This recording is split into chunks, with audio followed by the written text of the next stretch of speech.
In May of 2012, The High Strung had just played the record release show for our album, Possible Oh Impossible. I'd just set the microphone back upon the stand, and Derek, drums, and I were stumbling out of the bar. From the bar's shadows, an imp came, a gorgeous pair of bright green eyes and legs so long she must have been standing in the cellar. She spoke, too. "Do you have any more of that face paint?" Before the show, I'd used a Sharpie on myself. Easy designs. "Yes," I told her, reaching into the pocket of my jacket. But the imp had hands, and she took hold of my face and rubbed it against her own. Voila, a painted face, and the beginning of something too. This book is for Allison Lacco, who got Black Mad Wheel piecemeal, spark by spark, as every night I relived for her the day's excited writing. For that, there will always be a path, tracks, made by a wheel perhaps, leading from her to me, then to the book, and back to us again. I like that. We'll forever know which way the wheels rolled. I love you, Allison. Part 1. F. 1, 2, 3, 4. 1. The patient is awake. A song he wrote is fading out, as if, as he slept, it played on a loop, the soundtrack of his unbelievable slumber. He remembers every detail of the desert. The first thing he sees is a person. That person is the doctor. Wearing khaki pants and a Hawaiian shirt, he doesn't dress like a doctor, but the bright science in his eyes gives him away. "You've been hurt very badly."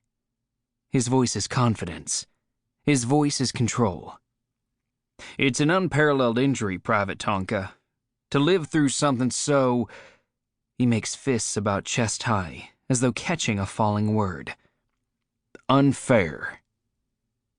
Philip recognizes more than medicine in the man who stands a foot from the end of his cot. The strong, lean physique, the unnaturally perfect hair, the skin as unwrinkled as a desert dune. This doctor is military. "Now," the doctor says, "let me tell you why this is such an incredibly difficult thing to do." Philip hasn't fully processed the room he is in. The borders of his vision are blurred. How long has he been here? Where is here? But the doctor isn't answering unasked questions like these.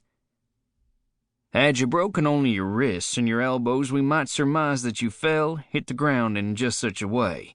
But you've broken your humeri, radii, and ulni too. Your radial tuberosities, coracoid processes, trochleas, and each of the 27 bones in your hands." He smiles. His smile says Philip ought to share in the astonishment. "I don't expect you to know the names of every bone in the human body, Philip, but what I'm telling you is that you didn't just break your wrists and elbows. You broke almost everything." Sudden whispers from somewhere Philip can't see. Maybe voices in a hall. Philip tries to turn his head to look. He can't. He can't move his neck at all. He opens his mouth to say something, to say he can't move, but his throat is dry as summer sand. He closes his eyes. He sees hoof prints in that sand. "Now, had you broken only both hands and arms, I might dream up an accident you were involved in, the victim of a press, say, a vice of some sort. Possibly both your arms were on a table and a heavy weight fell upon them. But, of course, it was not only your hands and arms that were broken. The femurs, tibiae, and fibulae on both legs are cracked, too, as were the patellae, medial epicondyles, every transverse axis, which ought to have been enough to cause a coma itself, as well as most of the 26 bones in each of your feet." The doctor speaks with such freedom, moves with such health that Philip feels parodied by comparison. "I suppose one might reenact the scene, place you on a cliff's edge, arms and legs hanging over that chasm, as something so cruelly shaped, just wrong enough to connect with each of the aforementioned bones, fell from the sky."